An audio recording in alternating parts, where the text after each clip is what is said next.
How many of you have ever used a Macintosh or a Windows system or a cell phone, smartphone? Do you ever wonder where they came from? Do you ever wonder what the vision behind those systems were? I'm going to tell you some interesting stories about the past and what it means to us in the future. And I'm going to start with 1968, which in my opinion was the most important year in computer history. One thing that happened that year, by the way, was Intel was founded, but I'm not going to talk about that. Another thing that happened that year, we were introduced to Siri's and Alexa's older brother, HAL 9000. I'm not going to talk about that. What I am going to talk about is these three gentlemen. These guys had the vision of what the future was going to be, and what that future is the one you're living in. But more importantly, they knew where this future was going to take us, and we're not there yet. To the left to right is Ivan Sutherland, and then Doug Engelbart and Alan Kay. And what I want to talk about first is their ideas, what they wanted to see happen, and what they created. And then I'm going to show you some ideas we have about where this might take us. This is a video of Ivan Sutherland's head mount that he did in 1968. Before that, he had invented interactive computer graphics in 1963 with a system called Sketchpad.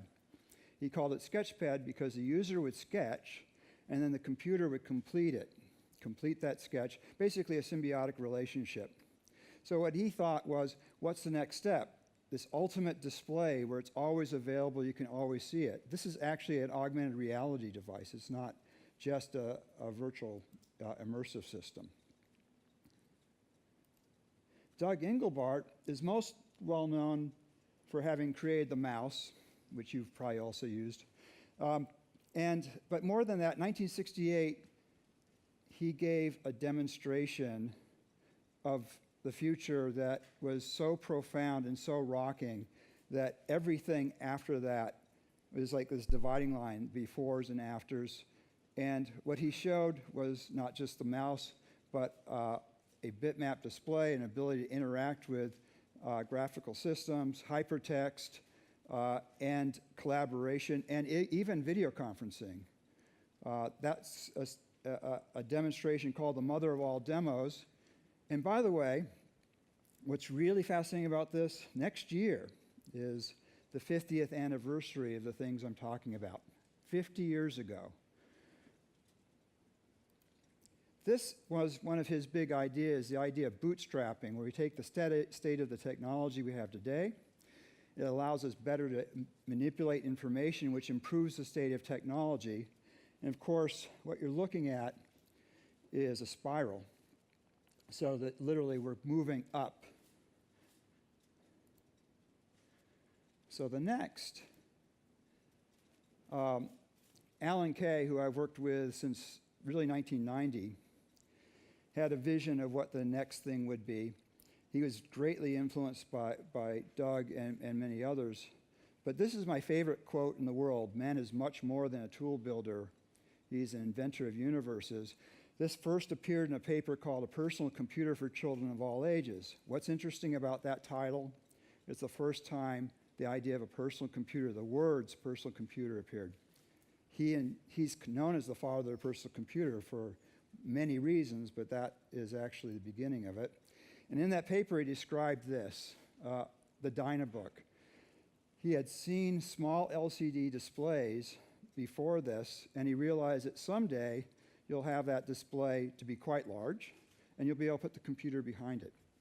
The other things he did was he invented a language called Smalltalk, which is the first object-oriented programming language, and he even coined the term.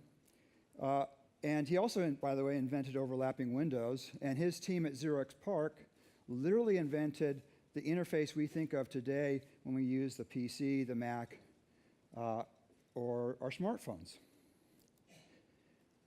This is a picture he drew that was in that paper. And what you see is two children using a Dynabook. But what's really interesting, if you look at the screens, you'll see that they're collaborating. They have the same image on both. They're actually programming Space War, and they're sharing that experience and then playing it. You've probably heard the story about how Steve Jobs went to Xerox PARC and saw the stuff that they had done there.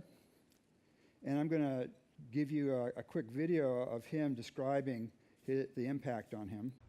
And they showed me really three things. But I was so blinded by the first one that I didn't even really see the other two. One of the things they showed me was object-oriented programming. They showed me that, but I didn't even see that. The other one they showed me was really a networked computer system. They had over 100 Alto computers, all networked, using email, et cetera, et cetera. I didn't even see that. I was so blinded by the first thing they showed me, which was the graphical user interface. I thought it was the best thing I'd ever seen in my life. Now, remember, it was very flawed. What we saw was incomplete. They'd done a bunch of things wrong, but we didn't know that at the time. It's still, though, they had the germ of the idea was there, and they'd done it very well. And within, 10 minutes, it was obvious to me that all computers would work like this. And they all do. They all work that way. So one of the interesting things, by the way, this is sort of the great-grandson of the system that was built at Xerox PARC that ran the Alto. And the thing that Steve saw was a system called Smalltalk 78. And I'm going to show that to you here. This is not a picture. It's actually a system running inside of the browser. We're actually emulating the Alto. And to show that, I'm going to just do a really quick demo here. And we're now inside of literally the same things that Steve saw. We're running in a system, in this case it's only 40 years old, so it's relatively young, but you're looking at a system that is just as live today as anything that you're working on the web. And in fact, it's that live. So what I'm going to do, one of the neat things that they had then was every part of this system was written in the system. So we have a full browser, a full ability to compile, to interact, and every single thing that you see on that screen is accessible. Every single thing is modifiable. This goes back to this bootstrapping concept, where the system allows you to extend the system, and in those days, it was necessary to invent the world that they were going to be using. Remember, overlapping windows hadn't been invented, pop-up menus hadn't been invented, bitmap displays, how do you scroll, hadn't been invented. They used this platform to create everything that you think of when you see your PC and your smartphone. So what's the next step? We've been working on these ideas for obviously many, many years, and this is where we're getting to. What you're looking at is a full 3D environment that is just as malleable and accessible as the system you were just looking at. This system runs on a phone. So it's intended, obviously, to be a VR kind of operating system, but you don't absolutely need it. You probably figured out by now I'm actually running in a browser. And I can literally modify the code of this system. And what you see here is the top buttons here is a little closed X, and I just changed it to have an open X. Not a big change, but it's one that demonstrates that the system is actually live. See, we've now modified that. One of the things we're really interested with this platform, it's not just about being able to display 3D things inside of small devices or on your PC. The reality is that we're looking at a world where the information that you have in these worlds is going to be shared. I'm going to be able to express some ideas. I'm going to be able to talk to you, and the computer's going to be listening and generating a simulation based upon what we're talking about. we're going to have what I refer to as an augmented conversation. So when you think about that, this is actually an example of what we're after. I'm going to get this guy out of the way. And this is 1 million particles running in a simulation. And that's pretty neat. But you've probably seen some of that before. But we've also developed a new language that allows us to express that simulation where it's only about 40 lines of code that allows us to do this. This is a language, by the way, it was designed for middle school kids to be able to do these kinds of explorations. So we're pretty excited about the ability to enable other people to start exploring these ideas and, more importantly, share them dynamically. So I'm going to show another example that's maybe a little more grown up. This is a spreadsheet, but it's a giant spreadsheet. So you're seeing a lot of data at one time, and I can select this data, but one of the things you don't usually see in a spreadsheet is the ability to dynamically plot the data. And of course, we can do that. And so what we're after is this interesting fusion of collaboration, control, and understanding of very, very large-scale information.